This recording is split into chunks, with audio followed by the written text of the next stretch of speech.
అదే మనది అభివృద్ధి అనేది అదంతా అదే అవుద్ది కానీ నువ్వు చేస్తే నేను చేస్తే అయ్యేది కాదు. అయ్యో ఓకే భలే చెప్పారు. అర్థమైందా? అభివృద్ధి అనేది నువ్వు చేసేది నేను చేసేది కాదు. నా స్వశక్తితో నేను సంపాదించుకొని నేను అభివృద్ధి చెందితే ఓకే అది అభివృద్ధి చెందినట్టే. అందరికీ ఉండాలి ఆ పాయింట్ అనేది. అందరికీ ఉంటది కానీ అది ఆలోచించట్లా. నేను వచ్చి అభివృద్ధి చేస్తానంటే ఎవరు చేస్తారండి? నన్ను ఎదుగుదల పెంచుతారా మీరు? కాదు కదా, మనకు ఉండాలి కదా. నిజంగా నాకు ఉద్యోగం ఇచ్చేమైనా నన్ను పెద్ద డెవలప్ చేస్తారని మీరు? నేను కష్టపడాలి, నేను సంపాదించుకోవాలి, నేను అభివృద్ధి చెందాలి. అంతేగాని ఎవరో వచ్చి చేస్తారంటే ఏం కుదరదు సార్. 6 పథకాలు అమలు ఎలా ఉండబోతుంది? ఆల్రెడీ 6 సూపర్ 6 పథకాలు చెప్పారు కొత్త ప్రభుత్వాలు. కూటమి ప్రభుత్వాలు చెప్పినట్టుగా ఇంత బడ్జెట్లు సరిపోతాయి? ఎలాగో అసెంబ్లీ సమావేశాల్లో పెట్టారు కదా. అది జరగని పని అండి. అది ఏంటంటే ఏదో కంటి తుడుపు కోసం అలాగే సూపర్ 6 పెట్టారు. బడ్జెట్ అంతా నువ్వు పెట్టింది అంతా అయ్యే పనేనా? ఓకే అదే సార్. మందుల రేట్లు తగ్గిస్తా అన్న, ఏం తగ్గించా? ఆ రేట్లు పాత రేట్లు అమ్ముతున్నారు మీరు. ఇంక ఉపయోగం ఏముంది? నేను తగ్గించే మార్గం ఏమైనా ఉంటే చెప్పండి, మేము దానికి మేము సహకరిస్తాం. ఏమీ లేదు ఎందుకంటే అనవసరంగా చెప్పండి. అది సార్ ఎలా అనిపిస్తుంది? 2.9 లక్షల కోట్లు సరిపోవు. రెండో చూసుకున్నట్లయితే గతం కంటే 42,000 కోట్లు ఎక్కువ చూపించినా కానీ అరకొరగానే ఇచ్చారంటున్నారు. ఉండే కొలది జనాభా పెరుగుతున్నారు, బడ్జెట్ పెరుగుతుంది. ఎంతవరకు సరిపోద్దండి చెప్పండి? ఎవరి కాలు ఇంప్రూవ్ అవుతేనే కానీ దానికి సహజపడిద్ది. లేకపోతే అసలు సహజపడదండి. సార్ ఉచితాలు కొంతవరకు ఇస్తే బాగుంటుంది అంటారా? కంటిన్యూ చేస్తేనే బాగుంటుంది? మించిన ఉచితాలు పెట్టాడు, ఆయన 9 నవరత్నాలు అన్నాడు. ఆయన సాధ్యమైనంత వరకు ఆయన చేశాడు. నువ్వు 6 సూపర్ 6 అన్నావు. ఆ సూపర్ 6 అనేది కూడా నువ్వు కూడా సాధ్యమయ్యేదాకా చెయ్యి. అందరూ ఆమోదిస్తారు. నాలాంటి వాళ్ళు ఉన్నారు, మేము పేదవాళ్ళం, ఉన్నవాళ్ళమేం కాదు. ఉన్నవాడు ఒకలాగానే ఉండాలి, లేనివాడు ఒకలాగానే ఉండాలి. అంటే ఎలా జరిగిద్ది చెప్పండి? ఉన్నవాడు ఉన్నట్టుగానే ఉంటున్నాడు, లేనివాడు లేనట్టుగానే ఉంటున్నాడు. నువ్వు సూపర్ 6 పెట్టి మమ్మల్ని అభివృద్ధి చేసేది ఏముంది? నాకు నేనుగా అభివృద్ధి చెందాలి తప్పితే వేస్ట్ అండి. Okay sir. లేదండి. ఫైనల్ గా చూసుకున్నట్లయితే జమిలీ ఎలక్షన్స్ పాసిబిలిటీ ఉందంటారా? జమిలీ ఎలక్షన్ అంటే అండి, ఇప్పుడు రేపు నెలలో ఎలక్షన్లు ఉన్నాయి ఏమంటే, మణిపూర్ ఇవన్నీ ఉన్నాయి. ఇప్పుడు అవన్నీ ఆపాలిగా. అవన్నీ ఆఫ్ చేసి జమిలీ పెడితే అప్పుడు మీకు పాసిబుల్ అయ్యింది. Okay right sir. Thank you. 5 నెలల పాలన పూర్తయింది. గతం కంటే ఇప్పుడు బాగుందా సార్? అయితే ఇంకా 5 నెలలే కాబట్టి అయింది, సమయం వేచి చూడాలంటారా? సమయం వేచి చూడాల్సిందేనండి. Okay sir. సమయం వేచి చూడాల్సిందే. 5 నెలల పాలనలో సమయం వేచి చూడాల్సిందే. ఈసారి కూటమి ప్రభుత్వం వీళ్ళ యొక్క స్కీమ్స్ 6 పథకాల పైన ఫోకస్ సార్. ఎలా అని 6 పథకాలు అంటే మరి ఇంకా అవ్వాలి కదా, సమయం ఉంది కదా. ఇప్పుడే చేస్తున్నారు, అది ఎంతవరకు చేస్తారో తెలియదు. మొన్న సోమవారం నుంచి మొదలైన అసెంబ్లీ సమావేశాలు ఎలా ఉన్నాయి సార్? బడ్జెట్లు 2.9 లక్షల కోట్లు అంటున్నారు. పైచిలికే ఉన్నప్పటికీ కూడా చెప్పలేము. ఎంత ఏ పాలన చేసినా ఎవరు చేసినా సరే అదంతా బడ్జెట్ అనేది మాటలంత వరకే. Okay sir. అంటే వచ్చే ఆర్థిక సంవత్సరం వరకే బడ్జెట్ అంటున్నారు. ఎలా అనిపిస్తుంది అంటే 2025 మార్చి వరకే? తర్వాత ఇంకేమైనా ప్రకటించే అవకాశాలు ఉన్నాయంటారు? చెప్పలేము. అది ఇప్పుడున్న పరిస్థితులు ఏం ప్రకటిస్తారు? ఏమున్నది? Okay sir. ఏమి లేవు కదా. ఉచితాలు ఎంతవరకు ఇవ్వచ్చు అంటారు సార్? మొత్తం ఉచితాలు అంటే మరి లోటు బడ్జెట్ లోకి వెళ్తాం కదా. ఏం ఇవ్వలేరు, అంతవరకు ఏమి ఇవ్వలేరు. ఉచితాలు అనేది మొత్తం గ్యారంటీ చెప్పలేరు. సో అసెంబ్లీ సమావేశాలు నిన్న మూడో రోజు సార్, ఇవాళ 4వ రోజు. నిన్న చూసుకున్నట్లయితే ఏదైతే డెవలప్మెంట్ వైడ్గా 30 లక్షల పెట్టుబడులు అంటున్నారు సార్, ఈసారి అయ్యే అవకాశం ఉందంటారు ఈ 5 ఏళ్లలో కానివ్వండి? ఎందుకంటే చెప్పలేమండి. అంటే ఐటీ సెక్టర్ కానివ్వండి, ఇండస్ట్రియల్ సెక్టర్ కానివ్వండి, ఈసారి ఫోకస్ చేసామంటున్నారు కదా. ఏం నేను చెప్పలేము. ఎంత అవ్వాలంటే అవ్వదు, దేనిగా దేనికి అవుతుంది చెప్పడానికి చెప్తారు. అదే అవ్వాలంటే నిదానంగా అవుతుంది. చాలా శాఖలకు అరకొరగానే నిధులు ఉన్నాయి అనేది ప్రజల అభిప్రాయం. అంతే. అంటే అందరికీ ఒకరు అంటారా? వాళ్ళు చెప్పినట్టుగా ఇప్పుడు అమ్మకం వందనం కానివ్వండి, ఉచిత బస్సు ప్రయాణం, నిరుద్యోగ భృతి, ఇంకా చాలా ఉన్నాయి కదా. ఇలా చేస్తున్నారుగా, చేస్తే మొత్తం చేస్తే కానీ చెప్పలేము. సార్ ఇది చూసుకుంటే డిఎస్సి కూడా ప్రకటించడం జరిగింది కానీ నోటిఫికేషన్ రాలేదు, ఇంకా వెయిట్ చేస్తున్నారు. పొరుగు రాష్ట్రంలో ఎగ్జామ్ కూడా జరిగిపోయింది. ఉపాధ్యాయుల భర్తీలకు సంబంధించి ఇది కదిలితేనే నెక్స్ట్ ఏదైనా కదలడానికి అవకాశం ఉంది యువతకి. అందుకని ఎలా అనిపిస్తుంది? చేస్తారేమో, సార్. మరి ఏంటి సార్, ప్రతిపక్షం లేదు, ఎమ్మెల్సీ పొజిషన్లో ఉన్న మాజీ మంత్రులు అయితే వస్తున్నారు కానీ ప్రతిపక్షం లేదు కాబట్టి ఈసారి సభలు ఎలా ఉండబోతున్నాయి? 22 మంచిది, వస్తేనే మంచిది. పాపం సోషల్ మీడియాలో గత ప్రభుత్వాల్లో చేసిన అకృత్యాలకి ఇప్పుడు పరిణామం చెల్లించక తప్పదంటున్నారు. శ్రీరెడ్డి కానివ్వండి, రోజా గారు కానివ్వండి, ఒక పక్క మిగతా వాళ్ళు ఆర్జీవి గారు కానివ్వండి, పోసాని గారు కానివ్వండి, వీళ్ళందరూ ఎదుర్కోవాల్సి వస్తుంది. ఎందుకని పాపం మా మాజీ మంత్రుల వాళ్ళకి సంబంధించిన ఫ్యామిలీల పైన చేశారు. ఇదివరకు వాళ్ళు చేసినవి వాళ్ళకే వస్తాయండి, దానికి ఎవరేం చేయలేరు. వీళ్ళు చేసినవి వాళ్ళు చెప్తారు, వాళ్ళు చేసినవి వీళ్ళు చెప్తారు, అంతే. దానికి ఎవరేం చేస్తారు, ఎదుర్కోవాల్సిందే, తప్పదు. సార్ ఎలా ఉండబోతుంది సార్? మరి వైజాగ్ రూపురేఖలు మారబోతున్నాయి అంటున్నారు. మెట్రో రైల్ కారిడార్ కానివ్వండి, 30 లక్షల పెట్టుబడికి సంబంధించిన ఐటీ సెక్టర్ కానివ్వండి, ఇండస్ట్రియల్ సెక్టర్ రాబోతుంది అంటున్నారు. ఎలా ఉంటుంది, ఎలా ఉంటుంది? చెప్పలేమండి, చెప్పలేము సార్. మోడీ గారి హయాంలో ఉన్నారు కాబట్టి స్టేట్కి ఈసారి సెంట్రల్ సపోర్ట్ గట్టిగా ఉంది కాబట్టి పోలవరం అమరావతి ఎలా చేస్తే చేయొచ్చు. ఇప్పుడు ఈయన మన కావాలి కాబట్టి వాళ్ళకి చేస్తే చేయొచ్చు. జమిలీ ఎలక్షన్స్ ఏమైనా పాసిబిలిటీ ఉంటుందా 2027? ఉండదండి, కష్టం. Right sir, right. వెనకంగా ఏమన్నా ఉందా? ఏమనిపించట్లేదు, ఏదో చెప్పిన దానికి దీనికి చాలా పొంతం లేదు. అంటే సార్ 2.9 లక్షల కోట్లు అన్ని శాఖలకు సరిపోతాయి అంటారా, అరాకొరగానే ఇచ్చారంటారా? సార్ ఒక్క నిమిషం సార్. ఈ డిప్యూటీ సీఎం పవన్ కళ్యాణ్ గారు కూడా ఈరోజు సభలో మాట్లాడడం జరిగింది. నిన్న 3వ రోజు, ఈరోజు 4వ రోజు. సార్ సభలు ఎలా అనిపిస్తున్నాయి? అంటే ఎమ్మెల్సీ స్థానంలో ఉన్న ప్రతిపక్షంలో ఉన్న వాళ్ళే వచ్చారు తప్ప ఆ హోదా దక్కలేదని రానోళ్ళు ఎంతో మంది ఉన్నారు. ఎలా ఉండబోతుంది? అంటే మోనోపోలీ సభేనంటారా? ఏం కనపట్లేదు, ఉన్న హోదానికి దీనికి అదొకటి ఇదొకటి ఇప్పుడు ఏదో చెప్పాడు కదా 6 పథకాలు. అవును సార్, సూపర్ సక్సెస్ అయిందా? లేదు. అంటే పెన్షన్ ఒకటి, గ్యాస్ సిలిండర్లు ఉన్న వాటిని కూడా పీకేస్తున్నాడు. గ్యాస్ అన్నాడు, ఏదో రకరకాల ఫిట్టింగ్లు పెడుతున్నాడు. సార్ నిత్యావసర సరుకుల ధరలు ఎలా అనిపిస్తాయి? నిత్యావసర సరుకుల ధరలు ఎలా అనిపిస్తాయి? అది మామూలు ఫుల్ పెరిగిపోయినాయి. మామూలుగా లేదు. కరెంట్ ఛార్జీలు కూడా పెరిగాయి అంటున్నారు ఈసారి. కరెంట్ ఛార్జీలు పెంచేస్తున్నారు అది కూడా. మరి ఎలా ఉండబోతుంది? వాలంటీర్ వ్యవస్థ కూడా తీసారు, ఎలా అనిపిస్తుంది? వాళ్ళు 5,000 ఇచ్చినా చేస్తామంటున్నారు సార్. 5,000 ఇచ్చినా చేస్తామంటున్నారు. 5,000 ఇప్పుడు గతం చేసేస్తే సార్. మరి మోడీ గారి హయాంలో అమరావతి పోలవరం పూర్తవుతుందంటారా? ఈసారి అన్న, ఎందుకంటే కొంచెం గ్యాప్ వచ్చింది కదా. మరి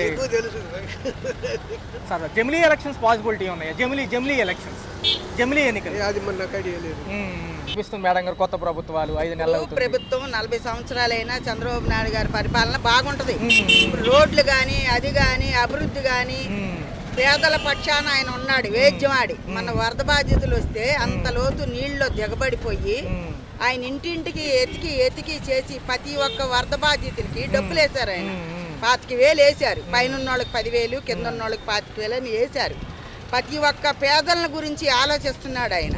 అట్లాంటి ఆలోచించే వాళ్ళ మీద వీళ్ళు అనేక అభిప్రాయాలు ఫోన్లో, యూట్యూబ్లో చేసిన వాళ్ళకి సరైన శిక్ష వేయాలని నేను చెప్తున్నాను. వాళ్ళకి అభివృద్ధిగా వ్యర్థమైన మాటలు, పిచ్చి మాటలు, మళ్ళీ మాట్లాడతాం. అలాగా జగన్ చేస్తే జగన్ గెలిచేవాడేగా, ఎందుకు ఓడిపోయాడు?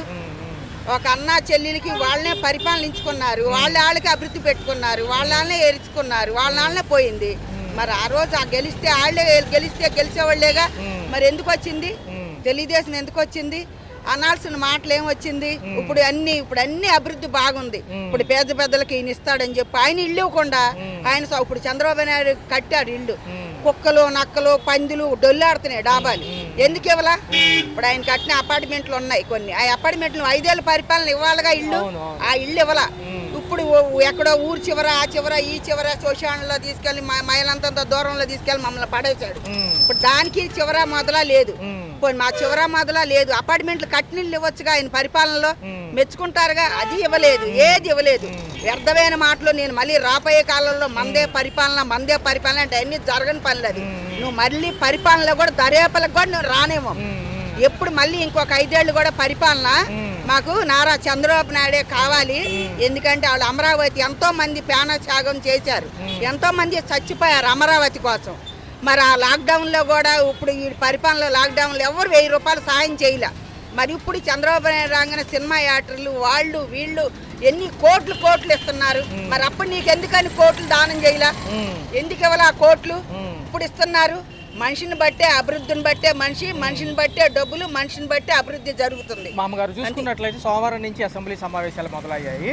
అయితే ఏంటంటే ఈ ప్రతిపక్ష హోదా లేని వాళ్ళు రావని చెప్పారు. వస్తే బాగుండేదండి, మేము మైక్ ఇస్తామని వీళ్ళు అంటున్నారు. ఈయన రాకుండా బయట ఉండి చెప్తారంటాడు. ఏమన్నా సమంజసంగా ఉందా? రావాల్సింది కదా అసెంబ్లీ సమావేశాలకి. వాళ్ళు ఎలాంటి లొసుకు లేకపోతే రావాలి, లొసుకుంటే అయిపోతారు. వాళ్ళు తప్పుడు ఇప్పుడు ఏమి లేకపోతే వస్తారు. వాళ్ళు అన్ని తప్పుడు పెట్టుకొని తప్పుడు ప్రదేశాలు చేసుకొని తప్పుడు మాటలు చేసుకొని ఉన్నారు కాబట్టి రావట్ల. ఈ రోజు తల్లికి చెల్లికే లేదు, సైక్యమచ్చిగా లేదు. పరిపాలన ఎక్కడ ఉంటది? ఇంకా లాక్డౌన్ లో 3 సంవత్సరాలు అలా ఉన్నాం. కనీసం ఏంటో సహాయం చేశారు? మలమల మాడిపోయాం, చచ్చిపోయాం. అన్నం లేక తిండి లేక ఇళ్లలో పనులకు రానివ్వక, ఎవరు రానివ్వక, రోడ్ల మీద అమ్ముకుంటానికి లేక అందరూ మలమల మాడిపోయి అలాగే ఉండ. 1000 రూపాయలు ఇచ్చాడు. 1000 రూపాయలతో మేము బతికేస్తామా? 3 సంవత్సరాలు కరోనా లాక్డౌన్ లో వచ్చింది. అదే నారా చంద్రబాబు నాయుడు ఉంటే ఇంటికి ఎంత కావాలంటే అంత ఇచ్చేవాడు. మరి ఆ పరిపాలన మాకు అందరికి కావాలని, మాకు ఆయనే మాకు ఇప్పుడు ఏదైనా సరే చెయ్యాలని ఆ ఇల్లు ఇచ్చాడు కదా ఆయన పరిపాలనలో. ఆయన పరిపాలనలో ఇచ్చి తర్వాత ఈయన ఇచ్చిన ఇల్లు ఎప్పటికి ఇస్తాడు? ఆయన దయ అంతా చేస్తున్నాడు. ఇప్పుడు అమరావతి 3 సంవత్సరాలు పెట్టి అభివృద్ధి చేసేస్తున్నాడు.